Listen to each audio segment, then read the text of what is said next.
the snow leopard mother risked everything to hunt Barl sheep. She did this because living on cliffs at an altitude of 5,000 meters, food was far too scarce. The cold wind blew at the leopard's fur like arrows. Dawa hid behind a rock, amber eyes fixed on the herd of Barl at the foot of the mountain. After 3 days without eating, this was the only chance she could seize. Her fur was covered with snow. She moved carefully to avoid making noise. Finally, when the Barl herd relaxed their vigilance, Dawa shot down the ridge like gray lightning. The Barl's panicked cries pierced the silent snowfield, but before long, her speed slowed. Sharp rocks cut her front paw. The piercing pain made Dawa stumble to a stop. She could only watch helplessly as the Barl figures disappeared. She lowered her head to lick her wound, blood mixed with snow, salty and bitter. For the next few days, Dawa couldn't chase the agile Barl anymore. She could only lick her wound over and over, hoping it would heal quickly. After days of blizzards finally stopped, when sunlight barely penetrated the clouds and fell on the snow leopard, the pain in her front paw seemed lighter. Dawa set out on the hunting path again. Only this time, her target was no longer docile Barl, but yaks domesticated by local humans. Those behemoths were at least 3 or 4 times heavier than her. Their sharp horns were like pointed spears. Any random strike could pierce through a snow leopard's body.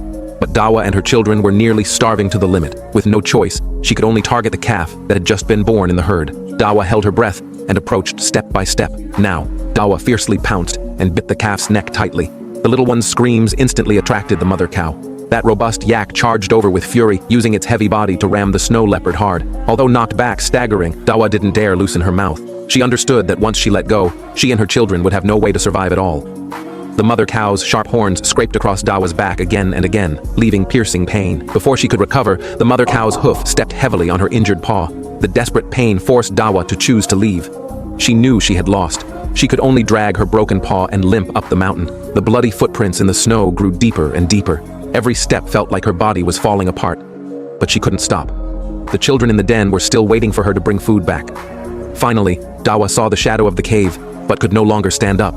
Her body grew colder and colder. Her vision gradually blurred. She could only hear the cub's weak cries from the cave. That sound was like a thin thread pulling her last bit of strength. She wanted to move closer, wanted to lick the children's soft fur again, but her limbs no longer obeyed. In the distance, the mother and calf yak figures slowly shrank. Dawa knew she could never go back. She remembered the once warm cave, remembered the joyful appearance of her children playing, remembered her majestic bearing when guarding her homeland.